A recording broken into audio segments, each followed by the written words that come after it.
नमस्कार, स्वागत है आपका सिटी पोस्ट लाइव में। मैं हूं मुस्कान। बीजेपी अपने दो नेता को इस किसी भी हाल में चुनाव लड़वाना चाहती है। वो दो नेता आपको भी पता होगा, सम्राट चौधरी और मंगल पांडे। लेकिन दिक्कत यह है कि दोनों को कुम्हरार से चुनाव लड़ना है। लेकिन सवाल यह है कि कुम्हरार का जो सीट है वहां कोई और दावेदारी ठोक रहा है। क्या है पूरा मामला, इस पर बातचीत करने के लिए हमारे साथ मौजूद है chief editor Shrikant Pratyush. Sir, क्या दिक्कत आ रहा है दोनों लोग को चुनाव लड़वाने में? देखिए, बीजेपी केवल मंगल पांडे और सम्राट चौधरी को ही चुनाव नहीं लड़वाना चाहती है। बीजेपी अपने तमाम केंद्रीय मंत्रियों को विधानसभा का चुनाव लड़वाना चाहती है।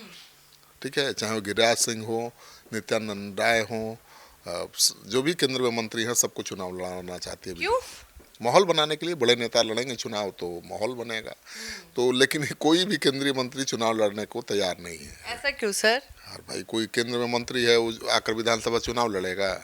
वो थोड़े मन से लड़ेगा। लेकिन वो बीजेपी चाहती है कि माहौल बनाने के लिए बड़े केंद्रीय मंत्री जो हैं, बड़े नेता हैं, वो चुनाव लड़ें। तो इसमें मंगल पांडे और सम्राट चौधरी भी हैं, दोनों एमएलसी हैं और दोनों मंत्री बने हुए हैं। तो बीजेपी को लग रहा है कि भाई केवल एमएलसी को मंत्री बनाने से खराब मैसेज जाएगा। तो जो मंत्री बने रहना चाहते हैं उनको चुनाव लड़ना जरूरी है।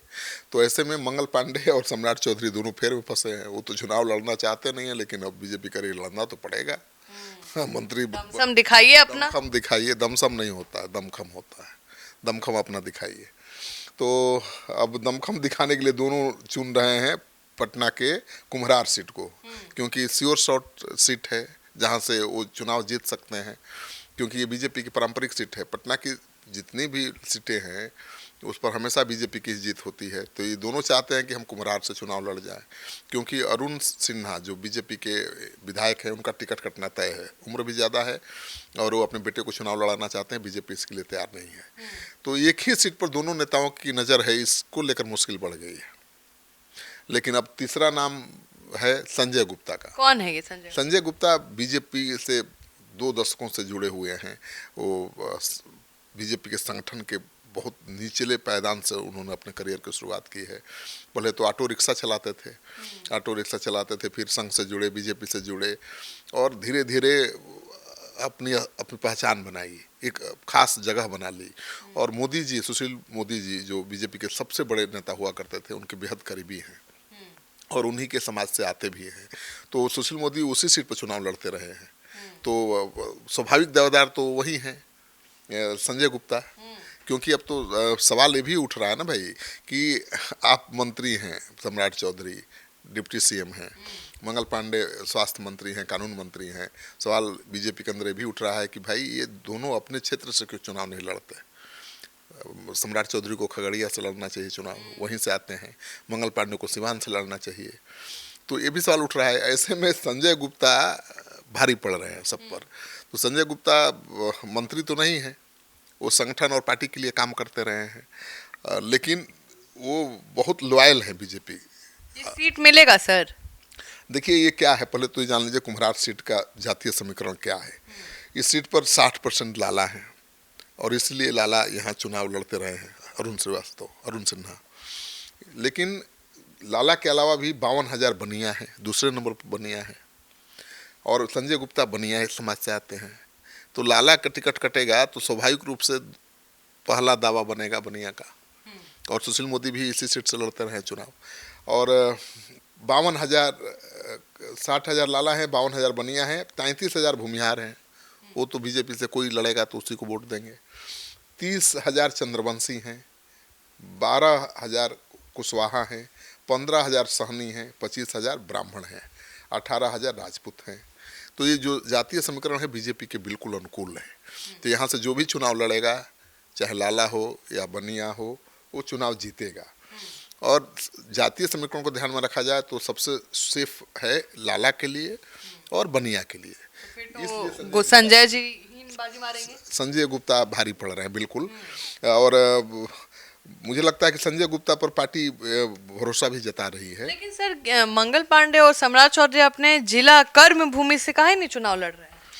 अब पता नहीं, देखिए अब खगड़िया से चुनाव लड़ना है तो कोई डर है क्या, जनता अगर वहां वोट नहीं करेगी तो? सम्राट चौधरी को मेहनत करना पड़ेगा ना। अगर खगड़िया से चुनाव लड़ेंगे तो वहाँ मेहनत करना पड़ेगा, क्योंकि पहले भी चुनाव लड़े हैं और हार भी हुई है।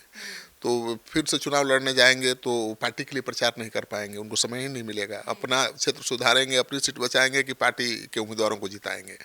तो चाहते हैं कि कोई ऐसी सेफ सीट रहे जहाँ से हम आराम से चुनाव और जीत जाए, क्षेत्र में घूमना न पड़े और पार्टी के लिए प्रचार करते रहें। मंगल पांडे का फिर क्या दिक्कत है? मंगल पांडे भी संगठन से जुड़े हुए हैं, तो वो भी चाहते हैं कि भाई हम सिवान से किसी सीट से लड़ेंगे तो मेहनत तो करना ही पड़ेगा। सिवान तो आपको पता ही है कि किसका गढ़ है, महागठबंधन का गढ़ है। हालांकि हाल के दिनों में बीजेपी ने अपनी पैठ बढ़ाई है, तो उनको भी मेहनत करना पड़ेगा। तो दोनों सेफ सीट चाहते हैं, लेकिन समीकरण तो है संजय गुप्ता के पक्ष में। और संजय गुप्ता सुशील मोदी के परिवार के बहुत बेहद करीब रहे हैं, और सुशील मोदी को एक तरह से श्रद्धांजलि ही होगी, क्योंकि उनके करीबी नेता को अगर उनकी सीट से लड़ाया जाता है तो अच्छा मैसेज जाएगा बनिया समाज में। बनिया समाज नाराज भी है। तेजस्वी यादव बनिया समाज के वोट बैंक में संधमारी की लगातार कोशिश भी कर रहे हैं। हाँ, सुशील मोदी के किसी करीबी को या उनके परिवार से जुड़े हुए लोगों को अगर ये सीट मिलती है तो बनिया समाज में एक अच्छा मैसेज जाएगा। तो समीकरण तो संजय गुप्ता के पक्ष में है, लेकिन पावरफुल है सम्राट चौधरी, पावरफुल है भीम मंगल पांडे। तो दोनों पावरफुल नेता ये सीट झटकते हैं या फिर संजय गुप्ता को स्वाभाविक रूप से ये सीट मिल जाती है, ये सबसे बड़ा सवाल है। तो हमने जो लोगों से बातचीत की थी, मूड जानने की कोशिश की थी, तो आम लोग तो सोच भी नहीं रहे हैं कि सम्राट चौधरी और मंगल पांडे यहाँ से लड़ेंगे। कहीं चर्चा नहीं है। संजय गुप्ता की चर्चा है कि वो लड़ सकते हैं, अरुण सिन्हा के बेटे की चर्चा है, लेकिन मंगल पांडे लड़ेंगे और सम्राट चौधरी लड़ेंगे कुम्हरार सीट से, ये कोई सोच भी नहीं रहा है और न डिमांड है। तो मुझे लगता है कि ये भी मुश्किल है कि भाई जो स्थानीय है और वो उसी इलाके में रहते भी हैं, संजय गुप्ता संगठन से जुड़े हुए हैं, संगठन के लिए बहुत, पार्टी के लिए बहुत काम करते रहे हैं, तो ज़्यादा उम्मीद है कि संजय गुप्ता सब पर भारी पड़ेंगे। और सबसे बड़ी बात यह है कि सीता साहू का बेटा शिशिर कुमार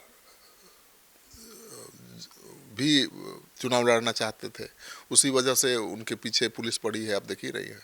क्योंकि जिस सीट पर सम्राट चौधरी मंगल पांडे लड़ना चाहेंगे उस सीट पर दवा ठोकिएगा तो पुलिस तो पीछे पड़ेगी। लेकिन संजय गुप्ता जातीय समीकरण को अगर ध्यान में रखा जाए तो सब पर भारी पड़ेंगे, और वो लगातार घूम भी रहे हैं, लोगों के बीच जा भी रहे हैं, लेकिन वो चूँकि संघ से, संगठन से जुड़े हुए हैं तो वो दावा नहीं कर रहे हैं। मैंने भी कोशिश की थी उनसे बातचीत करने की, लेकिन वो सामने नहीं आए और उन्होंने कुछ अपना बयान नहीं दिया। और पटना के हनुमान नगर में वो रहते हैं, पटना उत्तरी से ही हमेशा, और जो लोग हैं ये सवाल उठा रहे हैं कि हमेशा पटना उत्तरी से ही एमएलए बनते आए हैं कुम्हरार से। हाँ, दक्षिणी पटना को कभी मौका नहीं मिला। तो ये दक्षिणी पटना में रहते हैं संजय गुप्ता जी, हनुमान नगर में, तो इनको लड़ाने से लोगों की वो भी मांग पूरी हो जाएगी। और 1995 से मंडल अध्यक्ष बने थे ये, संजय गुप्ता के बारे में जान लीजिए। 1995 में मंडल अध्यक्ष बने थे, सुशील मोदी के बेहद करीब थे, युवा मोर्चा के प्रदेश के पूर्व प्रवक्ता थे, पूर्व प्रदेश महामंत्री भी रहे हैं, और युवा मोर्चा के प्रदेश उपाध्यक्ष भी रहे हैं, और फिर युवा प्रदेश मोर्चा के प्रभारी भी हैं, और सम्राट के समय में प्रदेश मंत्री भी रहे। सामाजिक संपर्क अभियान बीजेपी चलाती है, जाति बिरादरी संगठनों का सम्मेलन ये कराते रहते हैं, तो हर जातियों में इनकी पैठ है। अब सोच लीजिए कि मैंने बताया कि यहाँ इस विधानसभा क्षेत्र में लाला हैं, बनिया हैं, कुशवाहा हैं, मला हैं, हर जाति का सम्मेलन करा चुके हैं। तो हर जातियों में इनकी अपनी पहचान है, सब लोग इनको जानते हैं, और सब लोग मानकर यही चल रहे हैं कि अगर अरुण सिन्हा का टिकट कटा तो संजय गुप्ता स्वाभाविक उम्मीदवार होंगे। लेकिन चूंकि मंगल पांडे और सम्राट चौधरी जैसे लोगों की नज़र है इस सीट पर, उसको लेकर संशय बना हुआ है। और अभी इन्होंने शक्ति प्रदर्शन भी किया था। अभी तो मीडिया से बात करने को तैयार नहीं है संजय गुप्ता, मैंने कोशिश की थी, लेकिन मुझे याद है कि सुशील मोदी के साथ मैंने इनको देखा था और मैंने उनको खोजने की कोशिश भी की थी। और सुशील मोदी शोध संस्थान के अध्यक्ष भी हैं, और 5 जनवरी 2025 को सुशील मोदी के प्रथम जयंती समारोह के बहाने इन्होंने अपनी ताकत भी दिखाई थी इसके मेमोरियल में एक बड़ा कार्यक्रम किया था, जिसमें बड़े बड़े नेता आए थे, हजारों हजार कार्यकर्ता आए थे, और उस दिन उनकी ताकत दिखी थी कि भाई संगठन में काम करने वाला एक मामूली आदमी किस हद तक अपनी ताकत बढ़ा सकता है। तो आम आदमी तो कोई जानता ही नहीं है, क्योंकि वो हमेशा वो संगठन से जुड़े रहे, पार्टी के लिए काम करते रहे और जाति बिरादरी संगठनों का सम्मेलन कराते रहे। तो भले आम आदमी ना जाने उनको, लेकिन जो उस इलाके के वोटर हैं, चाहे वो कुशवाहा जाति के हों, बनिया जाति के हों, ब्राह्मण हो, भूमिहार हो, लाला हो, सब उनको जानते हैं, क्योंकि हर जाति का सम्मेलन ही वो पार्टी के कराते रहे हैं। और अभी उन्होंने शक्ति प्रदर्शन भी कर दिया है अपना पटना में, तो माना जा रहा है कि वो उन्होंने दावा एक तरह से पेश कर दिया है। अब देखना यह है कि सम्राट चौधरी मंगल पांडे भारी पड़ते हैं या संजय गुप्ता का जो संगठन का अनुभव है वो काम आता है। तो सुन लिए ना पूरा डिबेट, तो आपको क्या लगता है जरूर बताएं कमेंट सेक्शन में। फिलहाल इस खबर में इतना ही।